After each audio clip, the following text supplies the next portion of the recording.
cherchons Michel Tricot. C'est vous? C'est moi. Je vous attendais. Michel Tricot, pouvez-vous nous raconter comment pour vous cette aventure écolo a débuté?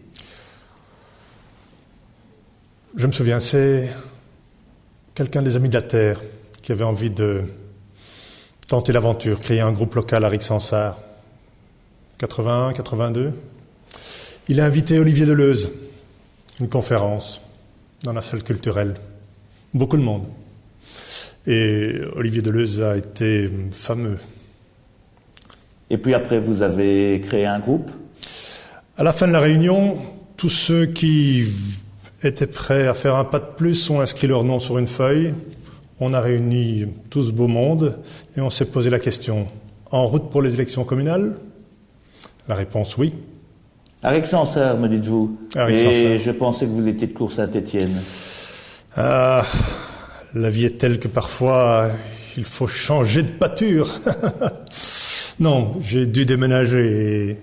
En 88, j'ai quitté Rixensart. Je n'ai pas pu me présenter sur les listes là, mais je me suis présenté à Cours-Saint-Étienne, effectivement.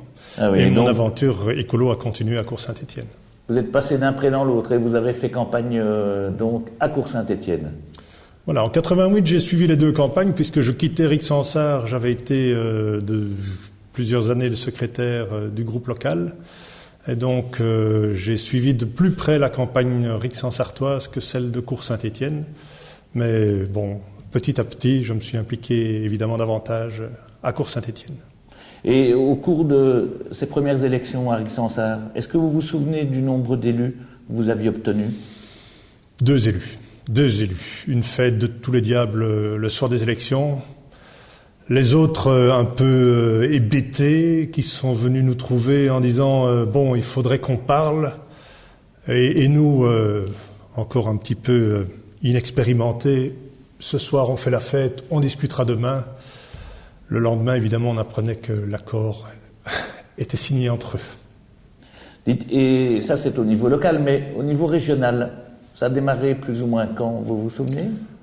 Mon aventure au niveau régional? Oui, oui, tout à fait. Oh, presque directement. Je pense qu'à cette époque-là, il y avait une dynamique et énormément de monde s'impliquait et participait au débat parfois houleux, souvent houleux au niveau régional. Et donc, on était quand même nombreux à participer aux débats, aux assemblées, aux conseils régionaux.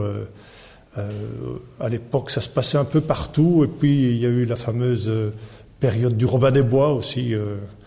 Les réunions à l'étage du Robin des Bois, ça c'est un beau souvenir aussi. Houleux à quel propos? Expliquez-nous un petit peu quelles étaient les thématiques qui vous animaient comme ça. Tout. Donc on était encore dans une période où le programme écolo se discutait. Et donc, ça partait un petit peu dans tous les sens. Et sur tous les sujets, beaucoup avaient de nombreuses idées et parfois des idées divergentes. Et donc, il y avait des confrontations qui n'étaient pas toujours faciles au niveau du fond, mais aussi au niveau d'organiser les débats. Et donc, il y avait parfois aussi quelques éclats de voix en ce qui concerne la manière de mener les débats, d'organiser les votes, ce genre de choses. Tout ça a bien changé maintenant. Et est-ce que vous avez le sentiment qu'il y avait des clans à ce moment-là? Est-ce qu'il y avait des groupes qui se formaient autour d'opinions divergentes? Non, sincèrement, je n'ai pas eu cette impression-là au début. Par contre, il y avait des personnalités, parfois des tout petits groupes de quelques personnes qui défendaient la même idée, mais je n'ai jamais eu le sentiment de camp bien tranché, d'une division de la régionale à ce niveau-là. Revenons un peu en arrière. Vous avez donc été un élu local à un moment donné. Ça c'est plus tard, c'est en 2000 seulement que j'ai été élu à Cours-Saint-Étienne. Oui. Parce que ce qui nous intéresse fort, c'est de savoir comment Écolo a été reçu par les autres lors de ses grands débuts en 82. Vous avez eu des échos? Moi, ce dont je me souviens, c'est avant les élections, un des autres partis, les socialistes, qui nous contactent et qui demandent à nous rencontrer. Et je me souviens la surprise, l'ébahissement et l'incapacité finalement de prendre ce groupe, de répondre et de se positionner face à ce groupe de jeunes. Là, on était une vingtaine, je me souviens, c'était chez la tête de liste et la pièce était remplie. La plupart d'entre nous avaient moins de 25 ans. Et je me souviens de cet édile qui ne savait absolument pas comment prendre ce groupe et se rendait compte qu'il y avait là quelque chose qui le dépassait complètement. Mais vous avez appris rapidement. On a appris rapidement, mais enfin, le soir des élections, on n'avait pas encore appris quelque chose d'important, que quand il faut négocier, il faut être prêt à négocier directement. Oui. Autre chose, on ne va pas parler uniquement du passé, parce que nous, le futur nous intéresse aussi. Donc, pour le moment, vous avez une place active, je pense, dans la majorité à la province. Comment est-ce que vous la voyez, cette collaboration avec les tuniques bleues? Bon, je crois que les tuniques bleues sont soucieuses de préserver leurs partenaires verts.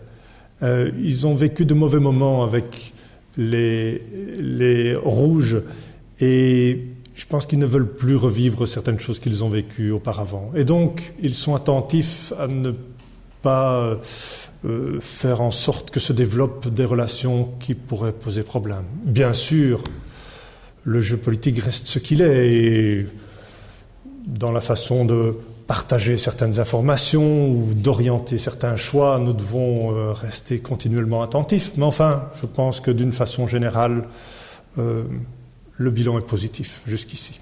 Michel Tricot, est-ce que vous voyez cette participation à la majorité provinciale comme un aboutissement de ces 25 ans d'écolo, Brabant Wallon? Non, non, certainement pas. C'est un moment dans un processus qui, à mon avis, va durer bien longtemps et qui va aboutir à bien d'autres avancées dans des réalisations auxquelles nous tenons. Au niveau de la province, pour le moment, il y a moyen d'influer un petit peu le jeu, de faire des décisions qui font en sorte que les choses avancent dans la direction que nous souhaitons. Demain, ce sera au niveau régional, dans d'autres communes. Maintenant aussi, il y a des communes, tout ça évolue, mais ce que je sais, c'est que, inéluctablement, bon nombre d'idées que nous défendons s'inscriront dans la réalité. Michel Tricot, y a-t-il une action particulière qui vous a marqué pendant ces 25 ans? Oui, il y a un dossier qui m'a marqué, le dossier du golfe de Mérode. Je me souviens très bien des gens qui disaient, on était un petit groupe à travailler là-dessus, et le groupe local des colos notamment, je me souviens des gens qui disaient, mais avec quoi vous perdez votre temps, quoi? Le promoteur, il met 1 milliard en francs belges, 25 millions d'euros. 25 millions d'euros sur la table.